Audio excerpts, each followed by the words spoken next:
जय श्रीमान नारायणा. खालील दिलेले भाष्य हे श्री रामानुजदास श्रीमान गट्टू वेणुगोपाल स्वामी यांनी इंग्रजीत केलेला श्रीमद भगवद्गीतेचा मराठी भावार्थ आहे. अध्याय 11 विश्वरूप संदर्शन योग श्लोक 26. अमी चत्वां धृतराष्ट्रस्य पुत्राः सर्वे सहैव अवनिपालसङ्घैः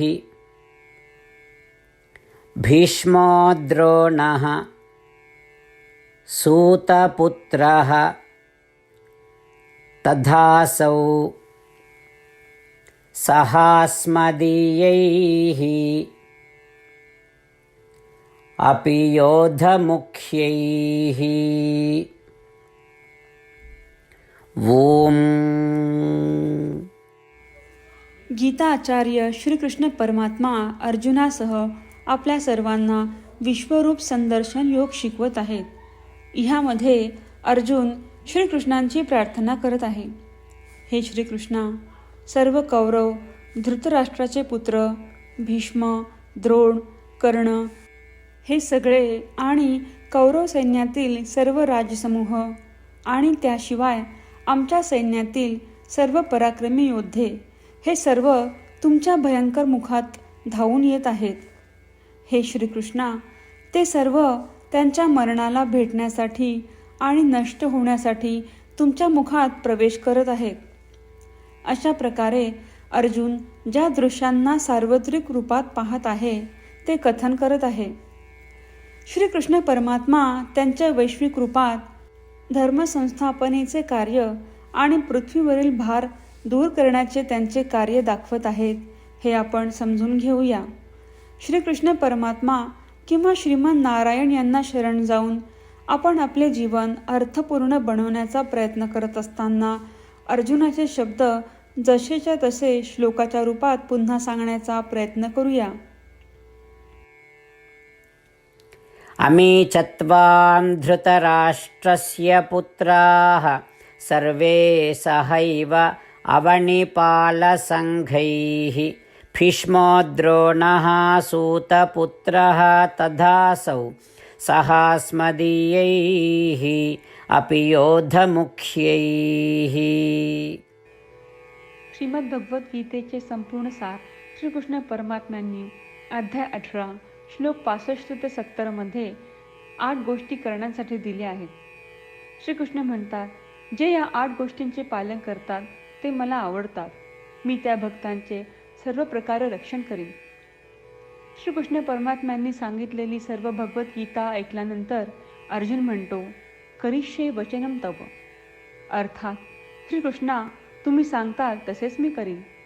म्हणूनच श्रीकृष्णांनी अर्जुनाला सर्व प्रकारचे यश आणि विजय बहाल केले आहेत. परमात्म्याला आपले वचन देऊया की आपण या 8 क्रिया पाळू. परमात्म्याला हा शब्द देण्यापेक्षा मोठी कोणतीही पूजा, तप, यज्ञ नाही. ह्या 8 क्रियांचा तुम्ही सर्वांनी मनाने विचार करा असे मी म्हणेन. अशा प्रकारे आपण श्रीकृष्ण परमात्म्याला आपले वचन देत आहोत. आपण सर्वांनी श्रीकृष्णाच्या चेहऱ्याचा आनंद आणि सुख अनुभवूया. जय श्रीमान नारायणा. ह्या 8 क्रिया खालीलप्रमाणे आहेत. हे श्रीमान नारायणा, तुम्ही सांगितल्याप्रमाणे मी नेहमी तुमच्यावर चिंतन आणि विचार करीन. हे श्रीमान नारायणा, तुम्ही सांगितल्याप्रमाणे मी सदैव तुमचा भक्त असेन. हे श्रीमान नारायणा, माझी सर्व कृती तुमची सेवा आणि तुमच्या समाधानासाठी करीन. हे श्रीमान नारायणा, तुम्ही अनुसरण करायला सांगितल्याप्रमाणे मला खूप विश्वास आहे की मी तुमचा आहे आणि मी नेहमी हात जोडून तुम्हाला नमस्कार करीन आणि तुमची पूजा करीन. हे श्रीमान नारायणा, मला तुमचे शब्द आठवले. मामेकम शरणम व्रज, जे तुम्ही एकट्याला शरण जायला सांगितले आहेत. श्रीमान नारायणा, मी एकटाच तुम्हाला शरण जातो. हे श्रीमान नारायणा, मला तुमचे मा शुचाह शब्द आठवले की तुम्ही आम्हाला दुःख न करण्याचे आश्वासन देत आहात. मी यापुढे शोक करणार नाही. हे श्रीमन नारायणा, तुम्ही आमच्यासाठी श्रीमद भगवद्गीता देऊन आम्हा सर्वांवर कृपा केली आहे आणि आशीर्वाद दिला आहे. मी दररोज किमान एक श्लोक वाचण्याचे किंवा ऐकण्याचे वचन देतो. हे श्रीमन नारायणा, तुम्ही गीता सर्व मानवजातीपर्यंत पोहोचवलीस. मी गीतेतील तुमचे दैवी वचन त्या भक्तांपर्यंत पोहोचवण्याचा प्रयत्न करेन जे गीतेला अपरिचित आहेत. हे श्रीमन नारायणा, तुम्ही सांगताल तसेच मी करेन. तुमच्या इच्छेप्रमाणे वागेन आणि तुमच्यासाठीच काम करीन.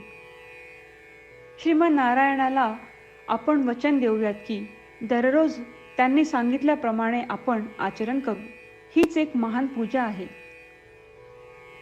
श्रीमन नारायणा, करिष्ये वचनम तव. श्रीमन नारायणा, मी तुमच्या सूचनेनुसार वागेन. अमी च त्वां धृतराष्ट्रस्य पुत्राः सर्वे सहैव अवनिपालसङ्घैः भीष्मो द्रोणः सूतपुत्रः तथासौ सहास्मदीयैः अपि योधमुख्यैः ॐ अमी चत्वां धृतराष्ट्रस्य पुत्राः सर्वे सहैव अवनिपालसङ्घैः भीष्मो द्रोणः सूतपुत्रः तथासौ सहास्मदीयैः अपि योधमुख्यैः